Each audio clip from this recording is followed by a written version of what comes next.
Pemirsa, berhentilah mengeluh dan merasa pesimis. Ayo, mulai bangkit dan menjadi pantas bagi kemungkinan yang baik untuk Anda sendiri. Ya, selamat pagi, dan pagi hari ini saya akan memperkenalkan panelis kita. Ada satu yang baru. Hari ini Mbak Rolisna Vera Uli tidak bisa hadir, dan sudah ada sahabatnya, ada Mbak Rosdiana Setianingrum sebagai psikolog kita. Selamat pagi Mbak Rosdiana. Terima kasih sudah bergabung bersama kami. Senang sekali bisa di sini. Iya. Ada Mbak Oki Setiana Dewi, ustazah kita. Boleh tepuk tangan dulu Bu untuk kedua para panelis kita. Ibu-ibu sehat semua, baik? Iya. Baik. Sudah pernah ada yang jadi TKW? Belum? Punya teman TKW? Tidak. Pernah dengar ceritanya TKW? Tidak. Kita akan dengarkan ceritanya tentang TKW ini langsung dari Ibu Asti. Mari kita ajak bergabung. Bu Asti. Bu Asti, silakan yuk bergabung sama saya. Terima kasih ya sudah datang di Curahan Hati Perempuan. Yuk bisa turun sama-sama. Ya. Ketemu dulu dengan ustazah kita Mbak Oki dan juga psikolog kita ada Mbak Diana. Pagi. Ya, yuk duduk kita bersama saya. Oke. Mbak Asti, gimana kabarnya sekarang? Alhamdulillah baik. Alhamdulillah baik ya. Suaranya agak keras ya biar terdengar sama ibu-ibu dan pemirsa di rumah ya. Jadi gimana ceritanya bisa sampai jadi TKW, dan sama seperti yang kita dengar tuh TKW-nya selalu begitu ya, disiksa sampai demikian sampai mau lumpuh gitu. Gimana awalnya? Awalnya saya pergi nekat karena memang tujuannya ingin membahagiakan ibu saya. Ibu saya memang dari kecil memang sudah tidak diurus oleh ayah. Jadi memutuskan untuk pergi ke TKW, pergi ke luar negeri jadi TKW untuk membahagiakan ibu. Pergi kemana waktu itu? Waktu itu saya pergi ke Syria setelah saya lulus SMA baru 3 bulan. Ke Syria? Baik-baik aja di Syria? Alhamdulillah tidak mendapatkan ya baik. Tidak seperti berita-berita TKW yang lain? Iya, tapi selanjutnya saya karena saya dipercaya oleh majikan saya dibawa ke Qatar. Ke Qatar? Selama 4 bulan. Dan akhirnya saya ke Mesir. Namun di sana setelah saya mendapatkan majikan saya itu percaya pada saya, sampai akhirnya saya di Mesir mempunyai teman yang asal Utopia. Mereka itu berdua merasa sirik karena saya baru beberapa minggu di Mesir. Saya sudah diberikan banyak apa yang mereka tidak dapatkan gitu. Jadi Mbak Asti dibawa saking bagus dari Syria pergi ke Qatar, dari Qatar ke Mesir. Yeah. Terus di Mesir ini ketemu dengan teman-teman tenaga kerja lainnya di satu rumah. Iya, di satu rumah. Tapi mereka itu dari Utopia. Mereka dari Utopia. Ya, bedanya mereka udah bekerja 4 tahun, sedangkan saya baru beberapa minggu, baru 2 minggu ada di sana. Saya sudah diberikan emas, pakaian yang baru dikasih, saking baiknya, saking percayanya majikan saya kepada saya. Seperti itu. Terus apa yang terjadi? Mereka jadinya sebel, cemburu gitu ya? Bisa dikatakan seperti itu, karena memang awalnya majikan saya dari percaya dan sangat sayang kepada saya berbalik jadi benci karena mereka memfitnah saya terus menerus. Fitnah seperti apa yang dilancarkan sama teman-teman kerja itu sampai kok majikannya bisa berubah begitu? Saya dituduh mencuri, saya dituduh suka sama laki-laki supir di sana, padahal saya sendiri suka melihat dia yang melakukan seperti itu, tapi justru saya yang dituduh seperti itu. Lambat laun ya, awal dari kekerasan demi kekerasan saya terima dari majikan saya sudah nggak dipercaya karena memang waktu itu kendalanya saya nggak bisa komunikasi bahasa Mesir. Dari saya Syria, Qatar itu berbeda bahasa, jadi saya sulit untuk berkomunikasi. Jadi mau cerita bahwa bukan saya gitu, itu nggak bisa menjelaskan? Tidak bisa, karena memang ya saya. Kekerasan seperti apa sih yang diterima sama Mbak Asti? dari majikannya yang pertama-tamanya gitu? Sering. Kalau seperti yang lain ya, TKW yang lain mungkin saya nggak seperti mereka, cuman saya pernah dipukul bagian punggung hingga saya tidak bisa bernapas. Terus Dipukul pakai apa? Ditonjok Pakai tangan? ya, ditampar berulang. Itu sering, dan bukan hanya ya, hampir setiap menit lah, setiap waktu saya diperlakukan kasar. Itu gara-gara apa? Ya itu karena awalnya memang perasaan benci karena yang ya karena fitnahan yang teman saya itu. Hampir setiap waktu dapat siksaan. Yang paling terberat yang sampai katanya hampir membuat lumpuh itu? Saya pertamanya memang sakit 5 bulan sakit, itu nggak diobatin, nggak dibawa ke dokter. Sakit apa? Kalau waktu saya di Mesir memang sering sakit di bagian dada ya. Pokoknya sangat lemah lah, sampai akhirnya saya jatuh ambruk, lumpuh. Itu pun nggak dipercaya. Saya nggak dipercaya kalau saya lumpuh, karena teman saya yang merawat Utopia itu bilang kalau saya memang pura-pura gitu? Iya, pura-pura. Kalau misalnya ada majikan sakit, ya saya bisa jalan. Kalau misalnya nggak ada, ya dia lancar jalan. Pada itu sampai saya mau 5 bulan. Jadi waktu sakit pun dalam keadaan sakit masih harus bekerja? Ya, saya bekerja, dan kalau masih menerima siksaan. Saya dipaksa kalau misalnya walaupun saya istirahat, ya karena sakit, saya ditampar-tampar harus bangun dan melakukan pekerjaan. Istirahat dulu ya Mbak ya, ngambil nafas dulu Mbak Asti. Mbak Oki, minta tolong dong Mbak Oki, ini sebenarnya hubungan majikan sama pembantu ini seperti apa sih? Kan mereka juga kayak bagian keluarga, betul, bukan? Betul. Satu pertanyaan aja Mbak, waktu pergi ke luar negeri Mbak minta izin sama orang tua, sama ibu minta izin? Iya, saya sebelumnya saya memang setelah lulus SMA 3 bulan saya pergi. Saya minta tolong ke sahabat saya karena memang saya tidak mendapatkan izin awalnya. Jadi tapi karena latar belakang saya memang ya ingin membahagiakan ibu ya, memenuhi melunasi hutang, dan saya sekolah dari SMA dengan jadi saya sendiri. Saya ingin tembusin jasa karena saya nggak bisa ngelamar kerja akhirnya. Baik, jadi intinya adalah belum mendapatkan izin dari orang tua. Saya bahas dari 3 hal. Yang pertama adalah restu orang tua, kemudian yang kedua adalah bahaya lisan, dan yang ketiga adalah bagaimana majikan terhadap yang bekerja di rumah. Yang pertama tentang tadi restu kepada kedua orang tua. Ingat bahwa bakti pada orang tua itu hukumnya adalah fardu ain. Apa itu fardu ain? Adalah wajib. Kalau wajib nggak dilakukan berdosa. Fardu ain itu seperti sholat, puasa, zakat, pergi haji bila mampu. Kemudian kalau pergi bekerja, jadi ada kisahnya seperti ini. Ada seorang sahabat bilang sama Rasul, "Wahai Rasul, aku ini mau berjihad." Kemudian Rasul bilang, "Engkau ini sudah minta izin belum sama kedua orang tuamu, sama ibumu?" "Belum." "Kalau begitu pulang ke rumah.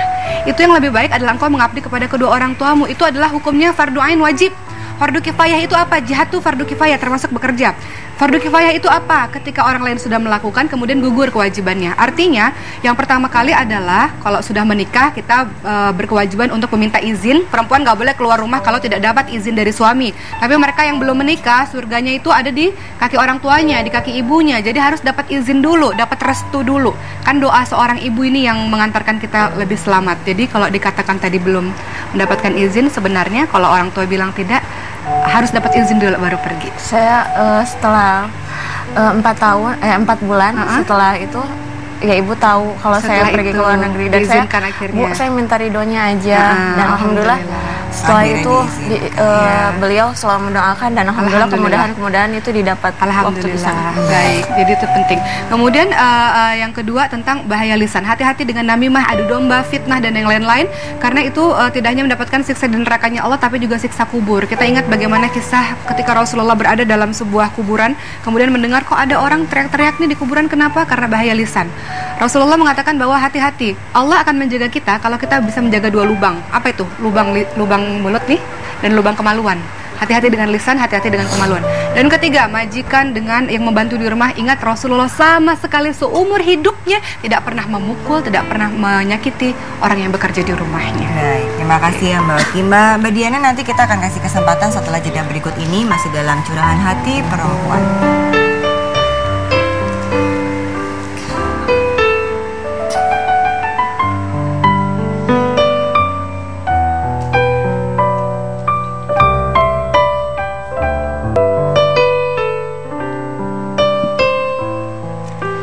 Bersama kami di Curahan Hati Perempuan ada Mbak Asti yang menceritakan menjadi TKW, kemudian difitnah oleh teman sejawatnya hingga majikannya menyiksa hingga lumpuh dalam keadaan sakit.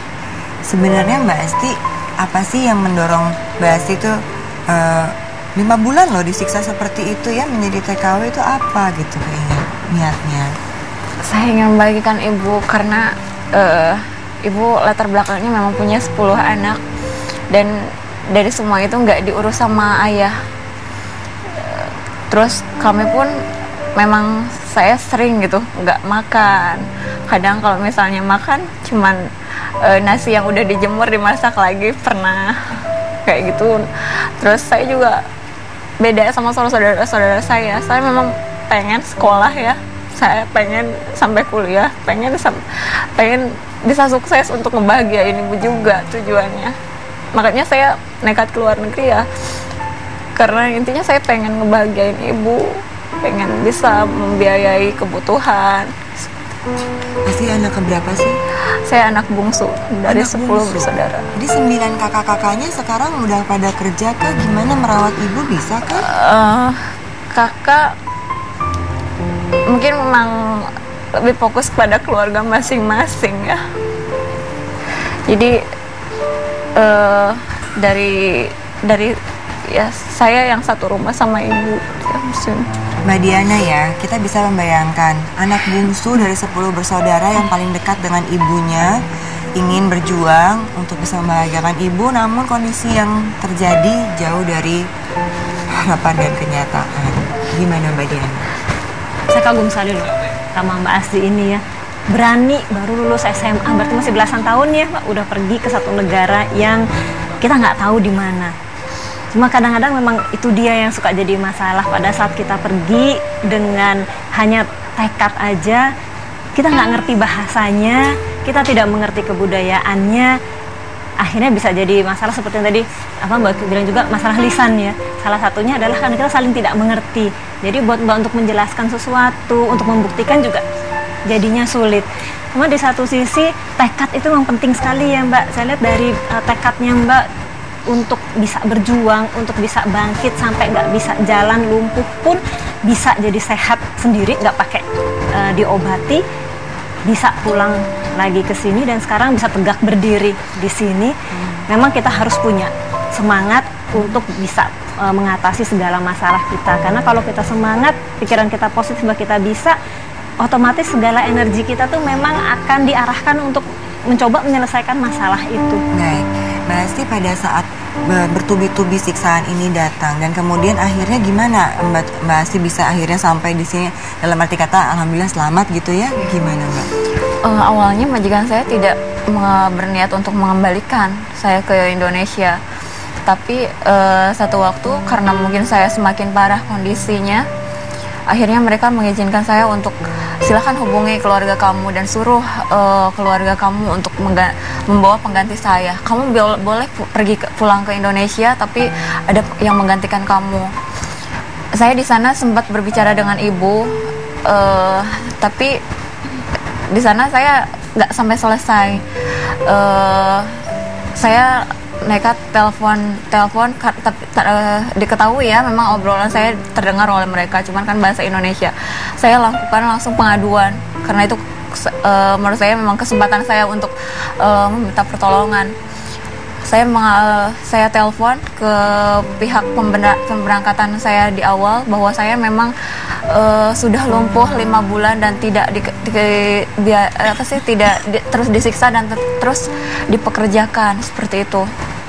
Akhirnya pihak agensi di Syria menghubungi ke majikan mungkin karena dapat laporan dari Indonesia langsung secepatnya, dan dengan persyaratan saya dikembalikan ke Indonesia lambat selama 3 hari dari jarak telepon itu.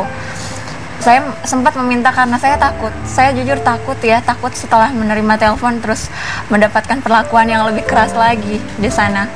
Tapi ternyata entah apa yang dibicarakan pihak agensi Syria, akhirnya saya tidak diperlakukan kasar, namun saya langsung dipulangkan begitu saja ke Indonesia tanpa dibayar gaji selama 9 bulan. 9 bulan nggak digaji, nggak ada uangnya sama sekali. Tidak dibayar. Tadi gini ya, Mbak Asti tadi kalau nggak salah kan sempat bilang sama Mbak Oki waktu berangkat itu belum izin sama ibu gitu ya, tapi akhirnya cerita dan akhirnya dikasih kemudahan. Iya, pada saat tadi Asti bilang telepon ke ibu, itu ibu sudah tahu apa belum? Ibu tahu bahwa Asti akhirnya ada di TKW jauh gitu tuh kapan? Itu sejak 4 bulan keberangkatan. Sahabat saya semuanya yang saya suruh untuk ya saya atur gitu ya supaya ibu nggak cemas, supaya ibu nggak khawatir. Saya berangkat pura-puranya ke Surabaya. Saya minta ke sahabat saya kabarin, tolong kirimkan SMS ke ibu dengan nomor yang lain bahwa saya memang baik-baik saja. Terus tanya kabar ibu, butuh apa. Saya titipkan uang sebelum saya berangkat agar kalau misalnya saya belum kirim uang. Tapi ya, ketika ibu akhirnya tahu bahwa Mbak Asti bukan di Surabaya, gimana reaksinya ibu? Saya telepon langsung ke ibu dan beliau nangis, nggak percaya mungkin ya. Tapi pada akhirnya memang saya minta doa restunya. Ya udah, kalau memang sekarang udah memang di sana nggak apa-apa, ibu doain mudah-mudahan di sana banyak yang sayang seperti itu. Jadi ya dari sana mulai dapat kemudahan-kemudahan ketika memang dapat kesulitan di sana. Mbak Oki, ada yang mau disampaikan ya? Ya, itu dia, kembali lagi kepada restu dari seorang ibu atau orang tua. Saya ingat lagi tuh kisah bagaimana seorang sahabat Rasul mengatakan, aku mau berjihad, kekeh, pengen banget jihad. Kemudian orang tuamu sedang apa di rumah? Orang tuaku nangis karena nggak rela sebenarnya anaknya untuk berjihad. Apa yang dikatakan oleh Rasulullah? Pulang, buat orang tuamu tertawa sebagaimana engkau membuat dia menangis. Sekarang ini sudah berjalan sehingga menjadi pelajaran bagi kita untuk tidak mengulangi lagi yang kedua kali. Jadi kalau orang tua bilang enggak, jangan dulu. Kita mengkomunikasikan yang terbaik seperti apa. Kemudian yang kedua tadi masalah majikan adalah orang-orang yang berperilaku zolim. Di dalam Islam itu zolim. Salah satu orang yang tidak diajak bicara sama Allah nanti. Kalau kita marah Bu, saking marahnya kita nggak mau ngeliat wajah orang itu. Saking kita marah kita nggak mau ngobrol sama orang itu, ya kan? Begitu juga dengan Allah. Allah marah, Allah nggak mau ngeliat mukanya, nggak mau ngajak bicara. Siapa itu? Salah satu diantaranya adalah pemimpin-pemimpin yang zolim. Majikan itu memiliki tanggungan sebenarnya, menjadi bagian dari keluarganya, tapi dia zolim, dia tidak akan diajak bicara oleh Allah Subhanahu Wa Taala. Baik, terima kasih Mbak Asti. Alhamdulillah sekarang sudah jauh lebih baik, sudah di Jakarta ya, sudah bisa ketemu sama ibu juga dan keluarga ya. Mudah-mudahan menjadi lebih baik lagi. Amin, insyaallah. Dan sekarang kita akan segera mengundang sahabat perempuan yang kedua, bagaimana kisah perjuangannya dalam melawan serangan kanker setelah yang satu ini dalam Curahan Hati Perempuan.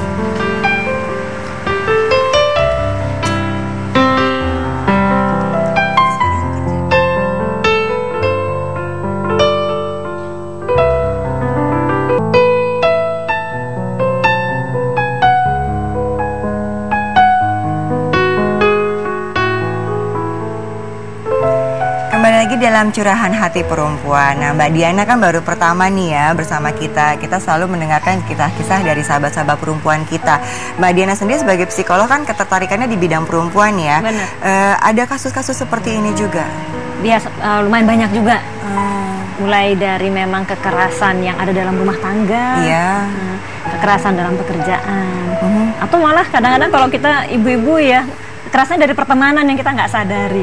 Oh, ada juga yang terjadi Ada seperti juga yang itu. begitu, tuntutan-tuntutan ini itu dari teman, nggak boleh salah ngomong sedikit sama teman-teman, temennya ngambek ya nggak Bu? Ada yang seperti itu juga Ada ya. seperti Kadang-kadang kita itu. bercanda-bercanda, taunya tersinggung gitu ya. Jadi kekerasan yang kita nggak sadari terjadi setiap hari. Baik. Nah, yang sekarang ini bukan kekerasan sih ya, tapi memang ini juga pasti akan melibatkan emosi dan fisik juga. Mengalami atau menderita kanker.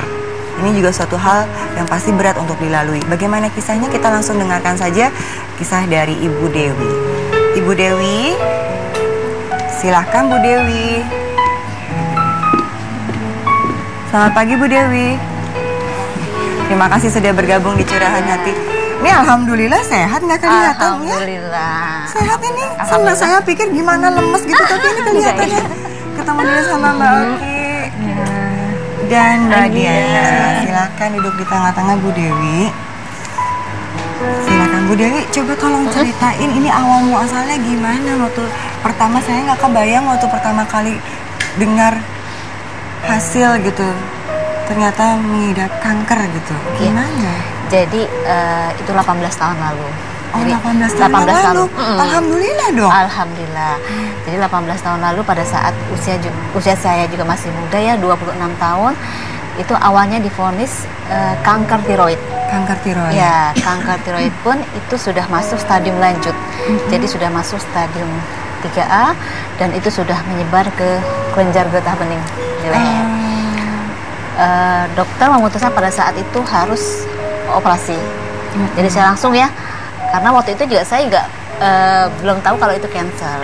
Jadi karena Katanya nggak kerasa apa-apa ya? betul, maka kanker itu adalah silent killer karena memang tidak terasa gejala itu tidak terasa sama sekali. Jadi waktu itu saya hanya sering flu, sering pusing, dan itu hanya minum obat warung biasa. Tapi kok lama-lama kok nggak sembuh-sembuh dan ini benjolan kok karena makin teraba. Jadi di sini ya kalau tiroid makin teraba, akhirnya suami memutuskan untuk membawa saya ke dokter. Ternyata terlihat di dokter spesialis THT waktu itu ternyata sudah dicurigai ada cancer. Pada waktu itu pun saya nggak tahu kalau itu cancer, jadi hanya suami yang berbicara sama dokter gitu lah. Setelah itu saya ke dokter bedah onkologi dan diputuskan harus operasi segera karena melihat dari hasil CT scan kankernya sudah menyebar ke kelenjar getah bening. Saya melangkah dan pada saat itu pun saya melangkah operasi tidak ada beban apa-apa ya, dalam arti karena masih muda kali ya, terus juga masih minim sekali ilmu pengetahuan, jadi melangkah pengobatan pun dalam arti masuk ke ruang operasi aja saya diminta pakai kursi roda, saya nggak mau karena saya merasa sehat kok gitu ya, saya nggak mau didorong-dorong, jadi saya sampai jalan kaki itu ke ruang operasi. Ternyata setelah saya pikir itu hanya operasi pengambilan benjolan biasa. Ternyata Ibu masih belum tahu atau belum operasi tahu. itu bahwa itu kanker. Betul. Cuma operasi untuk diangkat aja benjolannya Betul. gitu. Jadi yang tahu suami nih ya, berarti. hanya suami yang tahu. Pada saat saya sudah operasi, saya sadar ternyata saya di ruang ICU. ICU yang penuh selang dan saya mau bersuara nggak bisa, dan suami berusaha menenangkan. Alhamdulillah penyakitnya sudah diambil dan terus ternyata operasi berjalan lancar, dan dari situ ternyata saya tidak bisa bersuara. Jadi selama 2,5 bulan suara saya baru keluar. Jadi benar-benar itu yang tidak terbayangkan, dan itu pun saya disampaikan kalau saya menderita cancer pun itu hanya dengar pada saat saya tidur dan ada keluarga yang besuk, tercetuslah dari ibu saya. Tapi waktu itu pun saya kanker tiroid, gitu, maksudnya nggak ada perasaan shock apapun nggak ada, cuma saya hanya bertanya-tanya kenapa saya bisa kena kanker tiroid. Dan waktu itu saya menulis pun saya sampaikan kepada suami dan dokter datang untuk menjelaskan ya. Yang saya takutkan hanya suara saya kenapa nggak bisa keluar, itu aja gitu loh ya. Tapi suami saya menekankan dan dokter pun menekankan kalau ini masih proses penyembuhan. Baik, selama ini berarti Ibu menjalaninya dengan tenang ya. Betul. Karena dan kekhawatirannya bukan masalah kanker. Mungkin karena saya waktu itu masih muda kali ya, Karena jadi belum tahu Bu, belum tahu bahayanya. Beban kali ya, beban. Maksudnya anak saya juga baru 1 tahun dan belum tahu begitu bahayanya kanker. Nah, alhamdulillah setelah 5 tahun saya bersih, saya hamil lagi nih. Saya hamil lagi, anak kedua, melahirkan setelah anak saya yang anak kedua 1,5 tahun, itu baru dapat bonus baru lagi. yaitu kanker payudara. Kanker payudara. Iya. Saat ini udah tahu mengenai kanker payudaranya. Yang mana nih? Yang pas kena kanker payudara sudah tahu bahwa ini kanker. Sudah. Nah, disitulah saya merasa yang apa ya? Saya tidak terima, ya nggak? Saya tidak terima. Saya berpikir saya pasti mati, gitu loh. Karena saya melihat banyak orang yang kena kanker payudara itu tidak terselamatkan. Jadi ketakutan, apalagi anak saya masih kecil-kecil. Ketakutan boleh nggak? Saya kan bisa membayangkan, tapi saya nggak tahu apa sih ketakutannya seperti apa. Satu, ketakutannya itu adalah payudara saya pasti hilang. Payudara saya pasti diangkat. Wajar dong seorang perempuan, ya kan? Kita kehilangan payudara, dan saya merasa sudah berpikirannya jelek dong, berpikiran macam-macam, ya nggak? Nah, pada saat itu dokter meminta saya untuk operasi, saya nggak mau. Ya, saya tidak mau operasi. Jadi saya nggak mau payudara saya hilang. Saya nggak mau diangkat payudara saya. Intinya itu sebenarnya. Ya nggak? Terus akhirnya saya menjalani pengobatan. Jadi mencari pengobatan yang lebih menjanjikan. Seperti apa? Ya seperti yang macam-macam, dari yang masuk akal dan tidak masuk akal itu saya jalanin. Ya betul. Tapi dari yang masuk akal dan tidak masuk akal pun saya jalaninnya seperti itu. Akhirnya hasilnya bukan membaik, malah memburuk. Payudara saya tadi sebelumnya benjolannya hanya kecil, jadi besar seperti payudara itu saya besar kayak batu dan tinggal pecah, tinggal meletus gitu, udah merah semua. Ini stadium 4, Bu. Itu masuk stadium 3C, mau ke 4. Mau ke 4. Ya. Sudah sedemikian beratnya. Betul. Tapi akhirnya suami saya kasih ultimatum, ya nggak, karena setiap malam saya menangis kesakitan. Suami kasih ultimatum, Dek, nggak bisa begini terus. Ya gak? Kamu jangan egois memikirkan diri kamu. Lihat anak-anak masih kecil. Anak-anak itu masih butuh mamanya. Ayo, kamu harus cari pengobatan lain. Nggak bisa begini terus. Nah, ini untung ya Mbak Diana ya, bahwa Ibu Dewi di sini punya suami yang sangat support ya, sangat suportif banget ya, menanggung berita tentang kanker sendiri sampai sehat sembuh, ternyata ada lagi, dan mensupport untuk mau dioperasi. Padahal kan seperti Ibu bilang bahwa kita perempuan kalau kehilangan payudara kayaknya hilang semua gitu ya, identitas sebagai perempuan ya. Tapi ini suaminya justru menyuruh. Gimana menurut Mbak Diana? Saya bisa mengerti banget tuh perasaan Ibu Dewi, karena almarhumah oma saya itu juga kanker survival, breast cancer juga, diambil juga. Jadi saya lihat gimana prosesnya waktu itu diambil dan sebagainya. Memang kalau misalnya di awal tadi kan dibilang ya, Bu, ada perasaan marah, ada perasaan nggak mau terima. Ini memang sebetulnya kan sekarang banyak mendampingi gitu, kalau banyak mendampingi para survival ini memang begitu tahapnya. Jadi tahap pertama kita bilang denial atau memang menyangkal gitu. Saya nggak sakit, saya nggak kenapa-napa. Kemudian baru tahap anger, marah. Kenapa sih? Gitu. Kemudian masuk ke bargain atau dia tawar-menawar. Setelah itu baru dia depresi dan baru bisa menerima. Ini memang adalah tahapannya. Memang ada tahapan ya, di mana orang yang tiba-tiba kena vonis sesuatu yang parah atau membuat trauma. Jadi memang support dari lingkungan, kita yang bisa mensupport itu memang penting sekali. Support dari lingkungan ini termasuk ya teman-teman, sahabat juga itu sangat membantu ya. Itu yang sangat membantu bagi kita para survivor kanker, penderita kanker. Mbak Oki gimana nih? Iya, nanti kita akan lebih banyak lagi membahas mengenai sakit, bagaimana menyikapi sakit. Tapi dari tadi saya mendengar cerita Ibu, justru saya mengambil hal yang lain. Kok saya terharu banget ya dengan sikap suami Ibu terhadap Ibu. Iya. Masya Allah, nanti kita bahas ya, itu. Bu, di curahan hati perempuan ini ya Bu, jarang-jarang ada suaminya yang support. Jadi senang kalau ada suami yang support, yang membuat Ibu menjadi bertahan sampai saat ini. Nanti kita diceritakan ya bagaimana dukungan keluarga dan semua sampai Ibu sampai di sini. Tetap bersama kami dalam Curahan Hati Perempuan.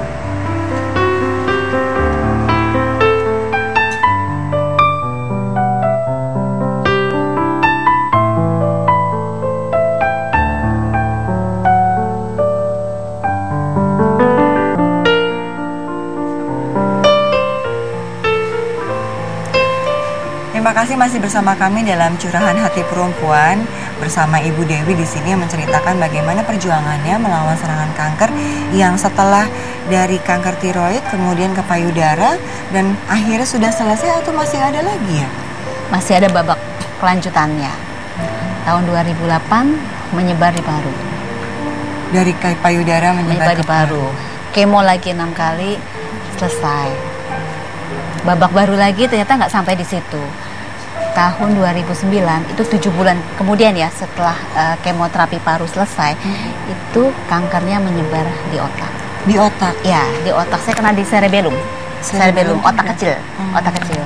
Nah, tapi pada waktu itu, pada saat perjalanan saya ke paru ke otak itu, saya sudah sudah tekad saya udah kuat. Karena satu, pada saat saya 2005 kena kanker payudara, saya merasa saya minum ilmu dan saya tidak tahu apa-apa. Akhirnya saya tahun 2007 itu saya mencari komunitas. Saya mencari komunitas kanker yang saya bisa mendapatkan info tentang cancer itu selengkap-lengkapnya. Saya bergabunglah tahun 2007 itu, Mei ya 2007 itu, dengan Cancer Information and Support Center. Itu CISC. Nah, disitulah saya terbangun. Saya merasa, oh ternyata saya tidak sendiri, ya enggak. Saya tidak saya merasa dulu kayak menderita gitu ya. Itu ternyata tidak. Ternyata disitulah kita saling motivasi, kita saling menyemangati, dan saya merasa disitulah rumah kedua bagi saya di CSC. Bu, kanker tiroid, payudara, paru, kemudian ke otak. Dalam proses itu tadi Bu bilang setiap malam saya menangis kesakitan. Yang paling membuat momen tuh rasanya dunia, sampai tadi Ibu bilang katanya sudah mau selesai gitu kan, Ibu bilang itu pada momen apa? Pada saat tahun 2009, pada saat kanker saya sudah menyebar di otak kecil. Karena apa? Perjalanan kanker sudah sampai ke otak, itu kan benar-benar dokter menyampaikan ini sudah stadium terminal. Dan saya merasa, apalagi saya di komunitas kanker ya, banyak teman-teman saya sudah sampai ke otak itu sudah pada pergi gitu lah. Waktu itu saya sudah mencapai satu titik keikhlasan yang saya pikir, ya Allah, mungkin saat ini saya sudah selesai, ya enggak? Tapi pada saat itu saya sampaikan kepada suami. Justru saya menyemangati suami. Karena apa? Diputuskan pada waktu itu saya harus operasi. Dan suami pun waktu itu masih galau ya, dalam arti takut dengan pasca operasi, efek operasi yang seperti itu. Karena kan benar-benar namanya di otak ya, kan berarti bukan operasi kecil atau main-main ya. Karena dokter tidak menyampaikan gitu loh ya, efek-efeknya. Tapi pada waktu itu saya sampaikan kepada suami, Papa tolong ikhlas, ya nggak? Ikhlas dengan apa tindakan yang kita ambil, ya nggak? Satu, karena apa? Sakitku bukan setahun 2 tahun, sakitku sudah sangat panjang. Jadi saya hanya minta satu, Papa ikhlas. Karena apa? Dengan keikhlasan Papa, dengan keridoan Papa, ya nggak? Ridho Allah itu adalah ridho suami. Jadi saya minta itu aja. Jadi benar-benar saya tuh merasa suami saya benar, karena saya udah mempersiapkan semuanya gitu loh Mbak Modi. Benar-benar saya akan melangkah suatu tahap yang saya katakan, Pap, kalau memang operasi ini gagal, Papa jangan menyalahkan dokter. Karena apa?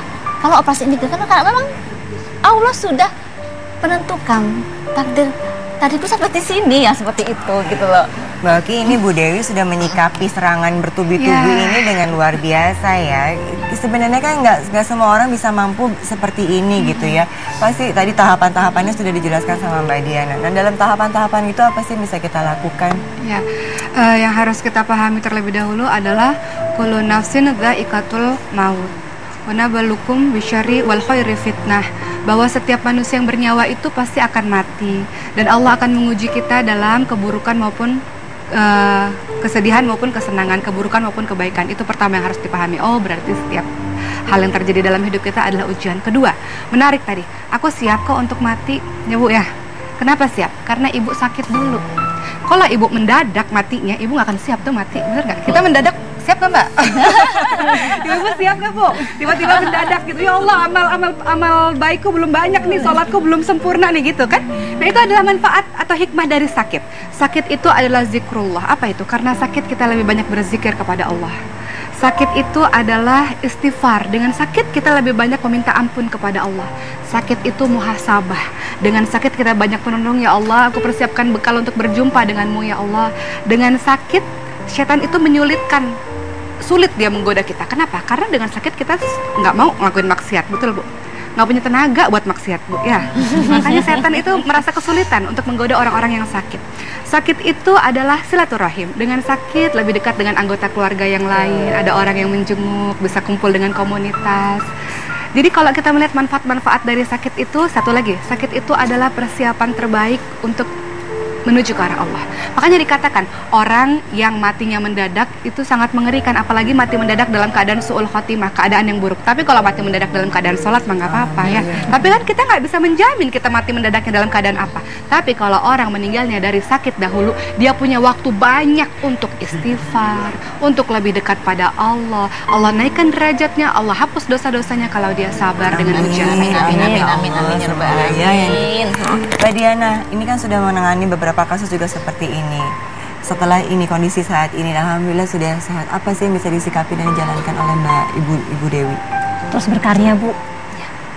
Terus mensupport orang-orang lain, tulis pengalamannya di buku, bercerita ke sana sini, karena semakin kita merasa bahwa kita melakukan hal yang lain yang berguna untuk orang lain, semangat kita untuk terus hidup juga jadi akan energi semakin balik, tinggi. Iya, terus bertambah energinya, dan jadi banyak yang doain juga, Bu. Amin. Iya, Biar tambah sehat terus. Seperti saat ini ya Bu Dewi hadir di Curahan Hati Perempuan bercerita bagaimana ini mudah-mudahan juga menjadi satu semangat buat kita, inspirasi buat kita semua. Apa juga disampaikan oleh Mbak Oki bahwa sakit itu ternyata banyak manfaatnya, hikmahnya di balik itu semua.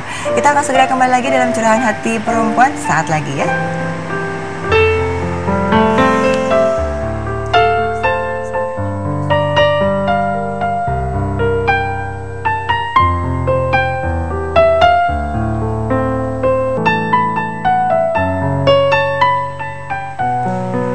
Dalam Curahan Hati Perempuan ada Ibu Dewi, ada Mbak Asti di sini, dan juga ada ibu-ibu yang di sini. Setelah kita dengarkan kisah-kisah dari Mbak Asti dan Bu Dewi, ada yang mau ditanyakan nggak nih, Ibu?